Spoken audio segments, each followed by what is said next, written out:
Madame, Monsieur, bonsoir. Vous êtes sur Al24 News. Bienvenue dans ce nouveau numéro de Cap sur l'Afrique, votre rendez-vous hebdomadaire avec les questions africaines.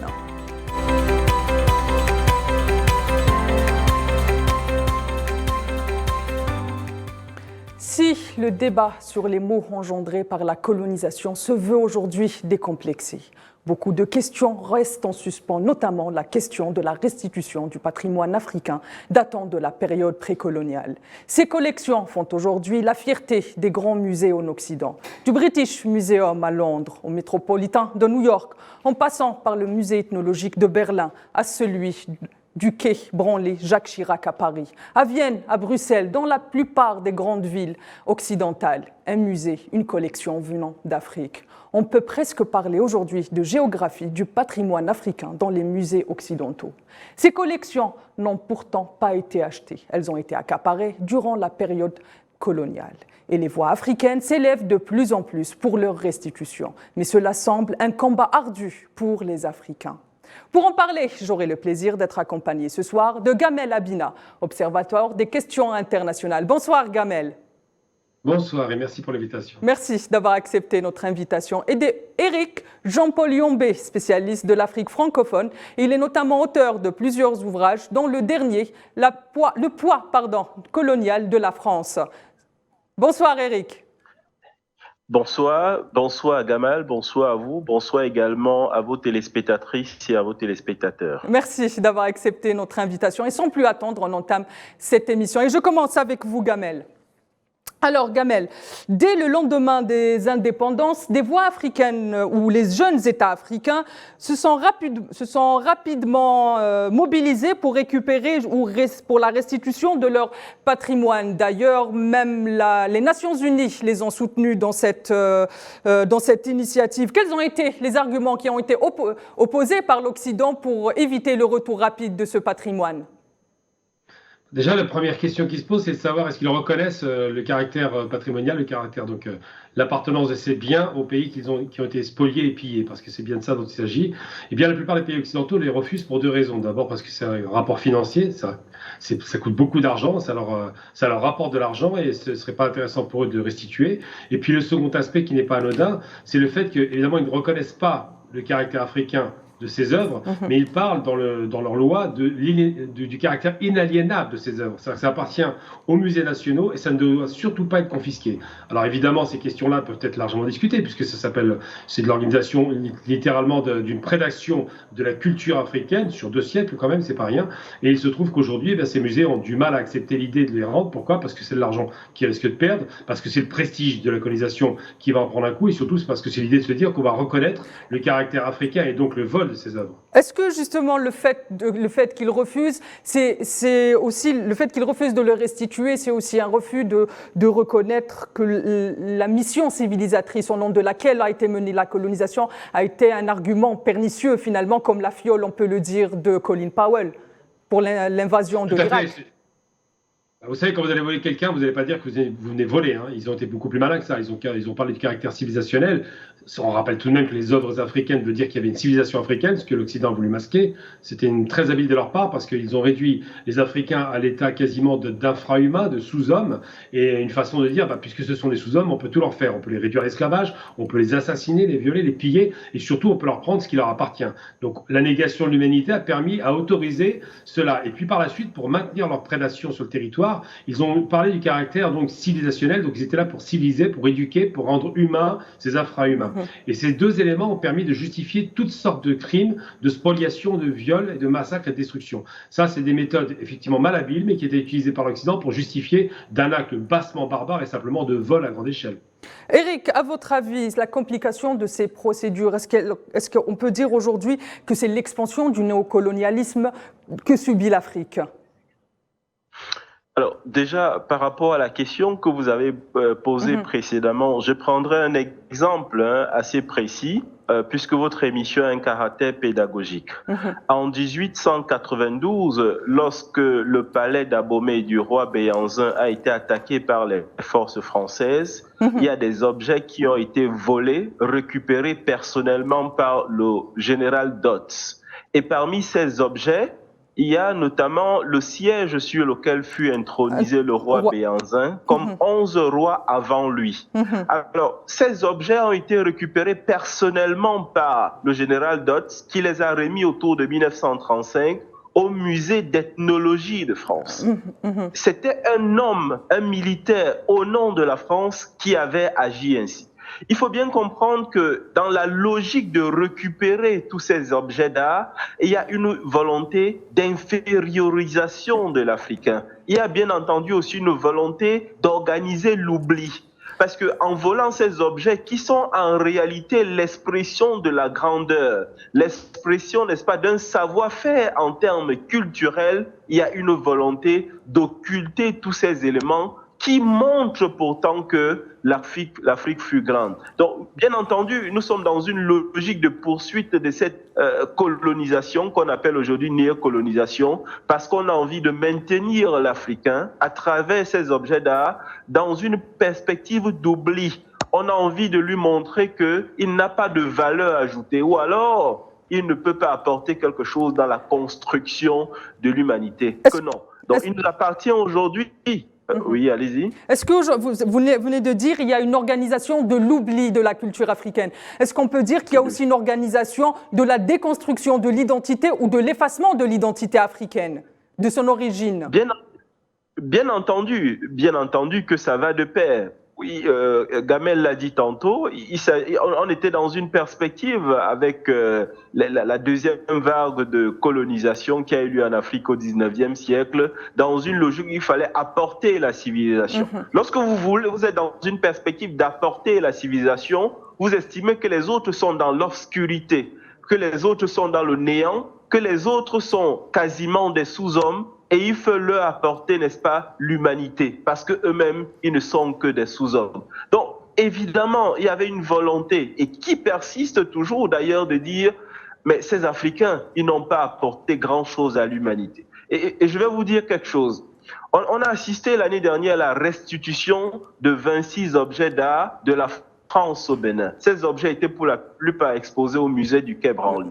Pendant, ces objets sont beaucoup plus nombreux et il s'agit bien entendu, la plupart d'entre eux, des objets qui avaient été volés lors de la campagne de 1892. Or, ces 26 objets ne représentent rien du tout par rapport à ce qui a été en réalité volé. Et pendant que la France restituait ces 26 objets tambour battant, le Nigeria, lui, de son côté, refusait d'obtenir de la Grande-Bretagne 100 objets d'art parce que, bien entendu, ils estiment plus. Donc, nous sommes aujourd'hui dans une perspective où il y a une sorte d'éveil africain qui fera en sorte que, de plus en plus, il faut restituer notre histoire. Justement, on va revenir à ce point des restitutions, parce qu'on sait très bien aujourd'hui que dans les musées, les grands musées que j'ai cités dans mon introduction et bien d'autres, il existe plus d'1 million d'objets africains et on est en train de restituer que des petites parties. Je continue avec vous, Eric.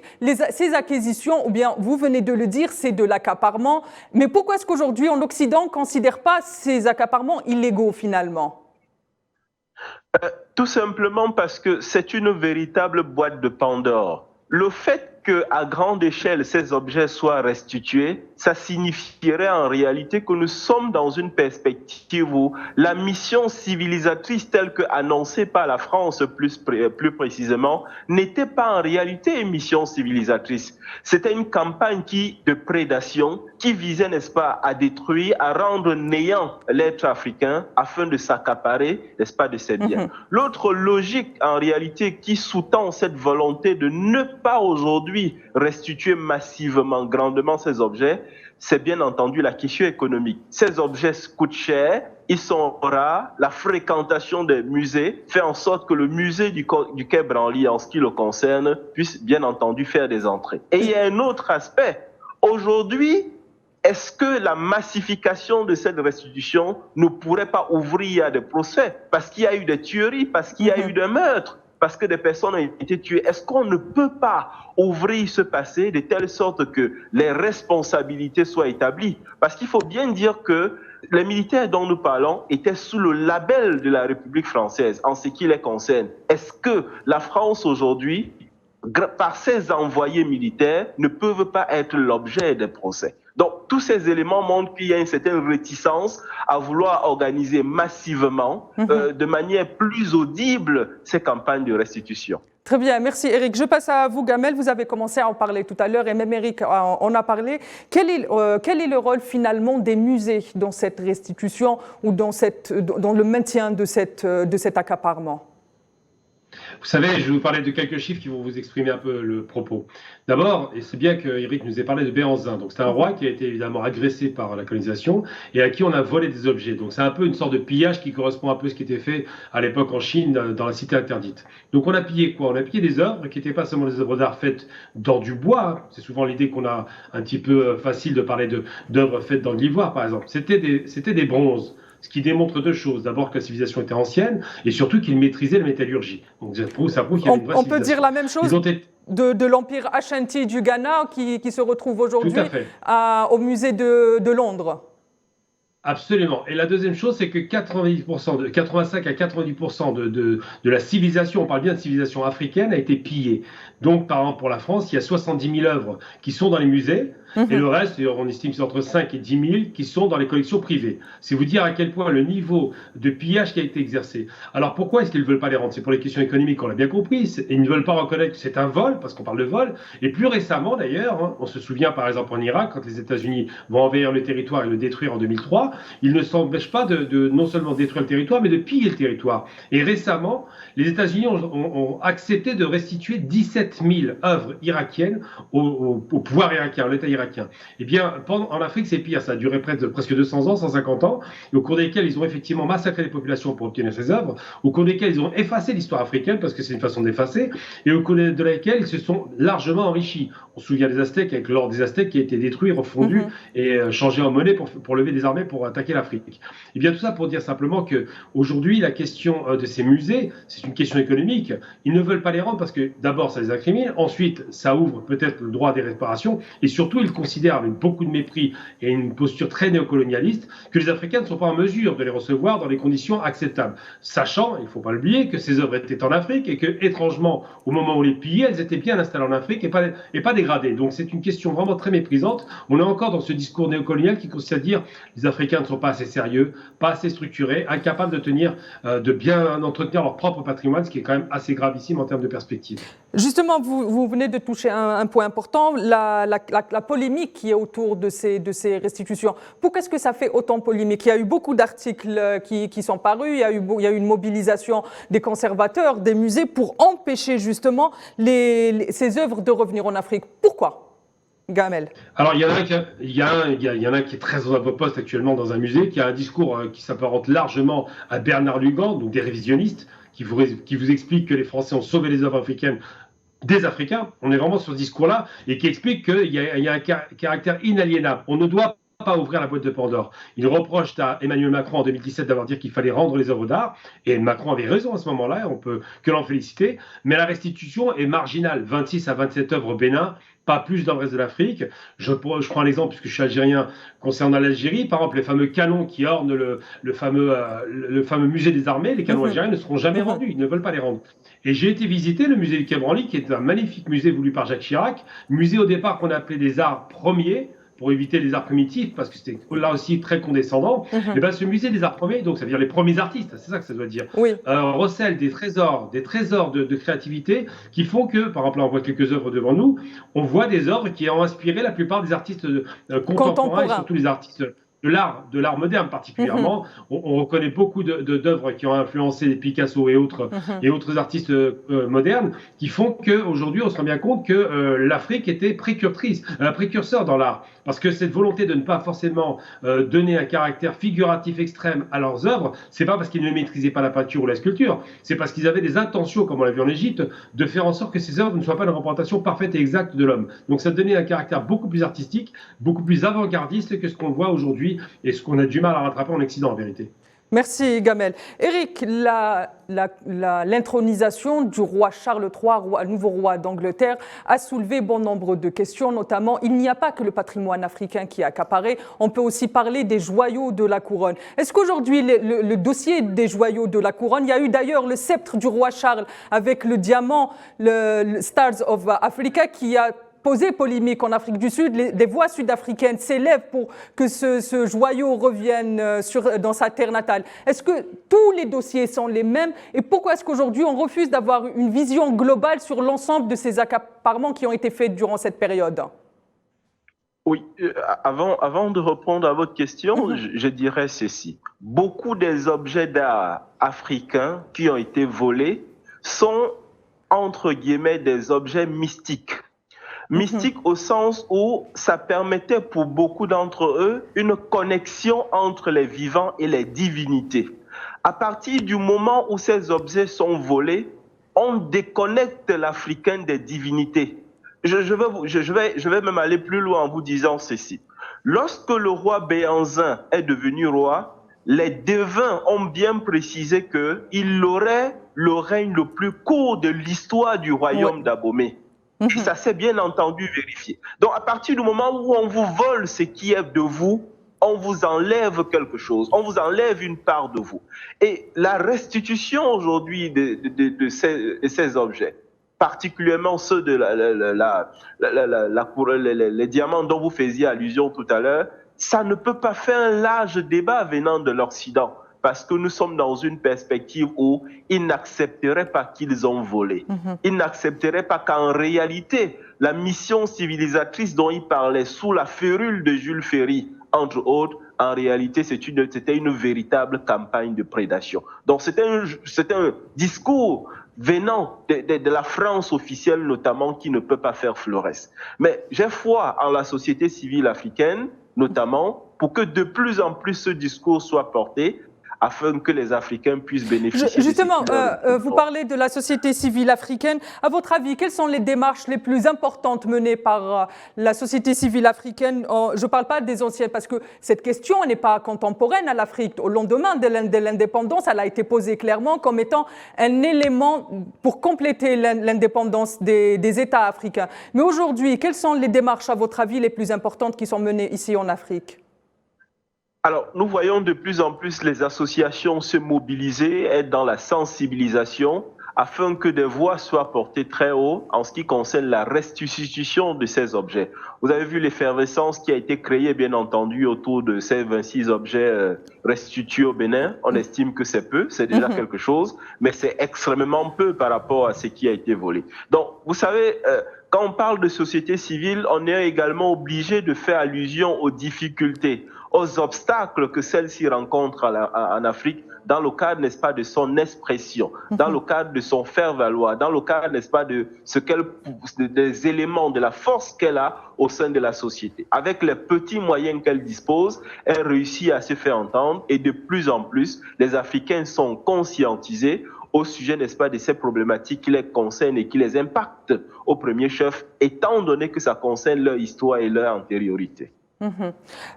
Pour revenir justement au dossier des joyaux de la couronne, on sait aussi, par exemple, le dossier des diamants ne concerne pas que l'Afrique, il y a aussi l'Inde qui mène des démarches. Pourquoi est-ce qu'aujourd'hui, il y a cette scission entre l'ensemble des dossiers, ou bien dans les affres de la colonisation, ce dossier reste très sensible? Alors, c'est à moi, c'est Gamel, ou c'est moi qui dois le voir? C'est à vous, Eric. Je continue avec vous et je passe à Gamel pour la même question d'ailleurs. Alors, très bien, parce que nous ne sommes pas dans deux situations politiques et géopolitiques similaires.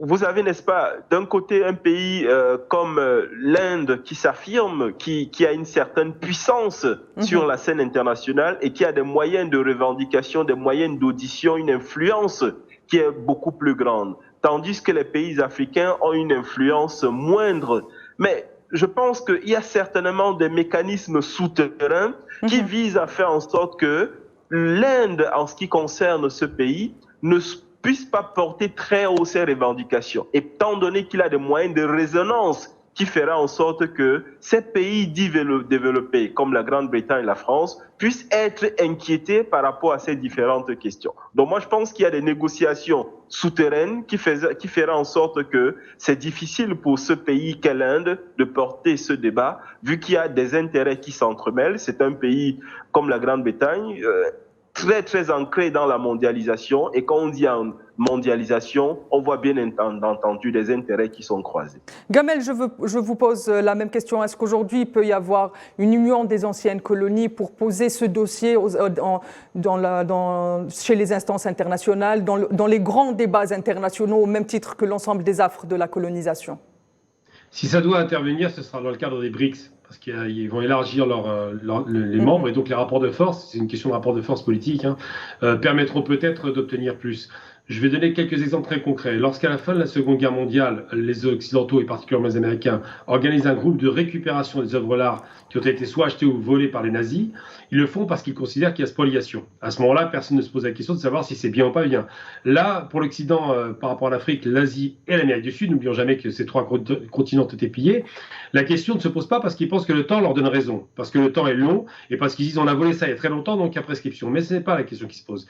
La question qui se pose, c'est de savoir est-ce que ces œuvres doivent siéger dans des musées ascétisés occidentaux ou revenir dans des musées de très belle qualité, comme l'Égypte par exemple, qui vient d'inaugurer un grand musée et récupérer par exemple la porte d'Ishtar qui est toujours confisquée par les Allemands à Berlin. La porte d'Ishtar qui est la fameuse porte de ce fameux jardin de Babylone.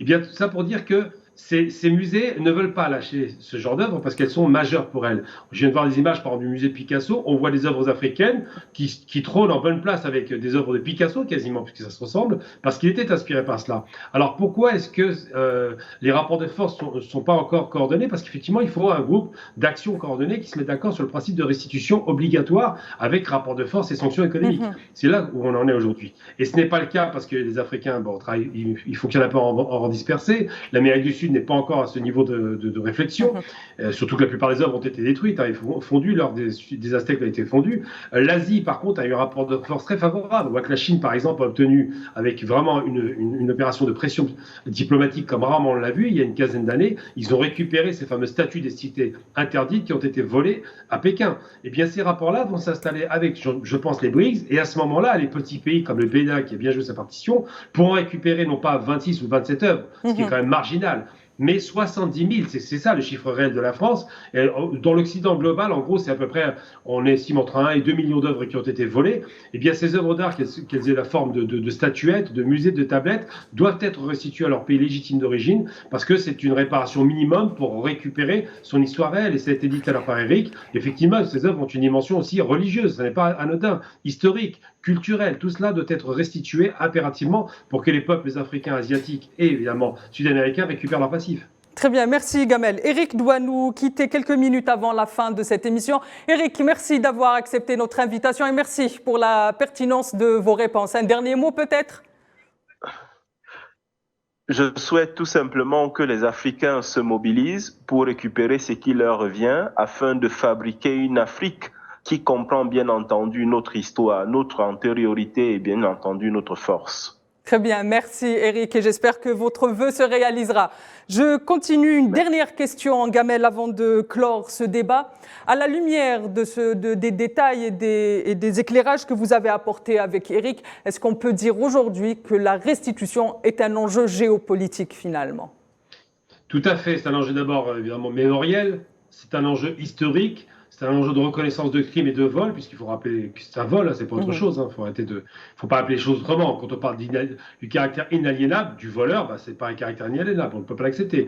C'est un peu comme quand les nazis ont fait ce qu'ils ont appelé à l'époque, qu'ils ont aryanisé les biens des juifs, c'était du vol, c'est tout. Faut le dire. C'est pas parce que c'est écrit dans la loi que c'est autorisé.